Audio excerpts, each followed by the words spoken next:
Hello everyone, and welcome to another educational video on comprehensive genomic profiling with Foundation Medicine. My name is Jamie King and I'm a senior medical writer at Foundation Medicine, and today I'm joined by my colleagues, Dr. Jerry Mitchell, Medical Director for Precision Oncology, and Allison Clark, Senior Manager for Precision Genomics Education.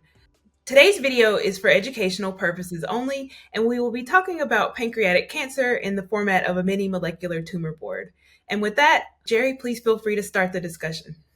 All right, thank you so much, Jamie. We're going to jump right into the case. This is a 72-year-old female who presented with unexplained weight loss and pain that was radiating into her upper belly. She underwent imaging, and this demonstrated an advanced pancreatic cancer that had spread to nearby lymph nodes and was involving the superior mesenteric artery. The diagnosis then was updated to be an unresectable pancreatic cancer. Now we're going to discuss the standard of care and then the genomic landscape in pancreatic cancer. This slide represents the current standard of care. As you can see, the first line setting really does have a focus on cytotoxic chemotherapy. And as you go through each subsequent line, there is still a heavy reliance on cytotoxic therapy. Molecular profiling is currently recommended by professional guidelines for patients with locally advanced and metastatic disease. Now I'm going to turn it over to my colleague, Allison Clark, who's going to discuss the genomic particulars of pancreatic cancer. Thank you so much, Jerry. Thinking about the landscape or the genomic landscape of actionable alterations in pancreatic cancer, here we're seeing a study with over 2,000 pancreatic ductal adenocarcinoma patients. You can see that about 10% of these patients harbor biomarkers of response to standard of care therapies. And these biomarkers include things like BRCA1 and 2 alterations, BRAF V600E mutations, and NTRK and RET fusions. 78% of the patients had biomarkers of response to specific drugs, and this was mostly due to the high prevalence of KRAS mutations in this tumor type. When we think about actionable fusions in pancreatic cancer, we do know that most pancreatic cancers are RAS-driven and harbor KRAS mutations.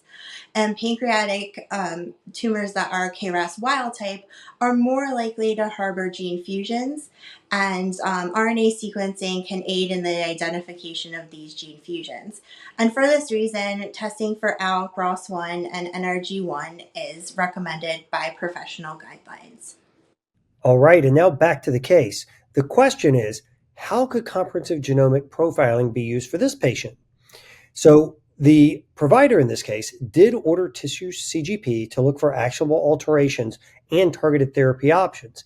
Next, we're going to discuss considerations for using DNA and RNA testing in this patient. So when we think about DNA and RNA testing, we can consider these as complementary approaches, each with their own strengths and weaknesses. For DNA testing, we know that DNA is a more stable molecule, and this allows for reliable fusion detection and a low failure rate. However, when we're thinking about baiting in DNA, we do have to think about the intronic regions, which can be difficult to bait. So for those genes where we have large intronic regions or where we have novel fusion partners, we may experience a less sensitivity in DNA's ability to detect this type of alteration. When we think about RNA testing, one of the drawbacks is that RNA is considered a less stable molecule, and we expect a higher failure rate in RNA-based testing. However, in this instance, we're dealing with spliced exons, and so we can think of this as kind of circumventing the problems with those large repetitive intronic sequences and letting us have a better detection rate for those novel fusions and those that occur in regions that are long intronic regions. Here on the next slide, we're looking at the Foundation Medicine workflow for complementary tissue CGP testing. So we utilize a hybrid capture next generation sequencing approach with targeted gene panels, which allows for high sequencing depth and sensitivity to detect fusions. Importantly, when you're using Foundation 1 CDX and Foundation 1 RNA together, there's no additional specimen required for RNA testing. This is because RNA and DNA are co-extracted. The extracted DNA molecules are then sequenced, and what happens on the after bioinformatic analysis is the generation of an integrated report with DNA and RNA results together in one report. Foundation 1 CDX is the only tissue-based CGP test with FDA approval for fusion detection with DNA alone. And Foundation 1 RNA detects all fusions for therapy selection in solid tumors. And importantly, we have observed a low failure rate of approximately 10% with this assay.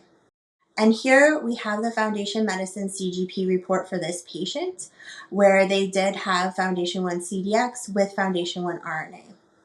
You can see that an NRG1 fusion was detected via RNA sequencing, and that DNA sequencing did not detect this alteration. When we think about why this alteration was detected with DNA CGP alone, we have to remember that NRG1 is one of these genes with large intronic regions where it's difficult to have DNA baiting. In fact, we know that Foundation 1 CDX does not have any baiting in NRG1 for this reason. However, RNA testing can overcome this limitation, allowing us to find this alteration in NRG1. A little bit more about NRG1 themselves. These are rare, but potentially actionable alterations. And we do see a diversity of NRG1 fusion partners. The most common are CD74, SDC4, and ATP1B1, which was the fusion partner detected in this particular case. These fusion partners do tend to have transmembrane domains. And here we're looking at the mechanism for NRG1 oncogenic signaling. So NRG1 is typically a ligand. However, NRG1 fusions tether our NRG1 to the cell surface, which leads to uncontrolled signaling. And this signaling moves through HER2 and HER3, which can be blocked using the bispecific antibody zenocutuzumab. I'll give it to Jerry, who's going to talk a little bit about some exciting data using this bispecific antibody therapy. Yeah, thank you, Allison. So in December of 2024, the FDA granted accelerated approval for zenocutuzumab for non-small cell lung cancer and pancreatic ductal adenocarcinoma based on the ENERGY trial. Here are the results of the trial. Highlighted in the orange box is the pancreatic cancer results, which demonstrated a 42% overall response rate and a 7.4-month duration of response. Now, I'm going to turn it over to Allison to have a full summary of the tumor board from today. Thank you, Jerry. Some of the key takeaways from today are that molecular testing is recommended in advanced and metastatic pancreatic cancer.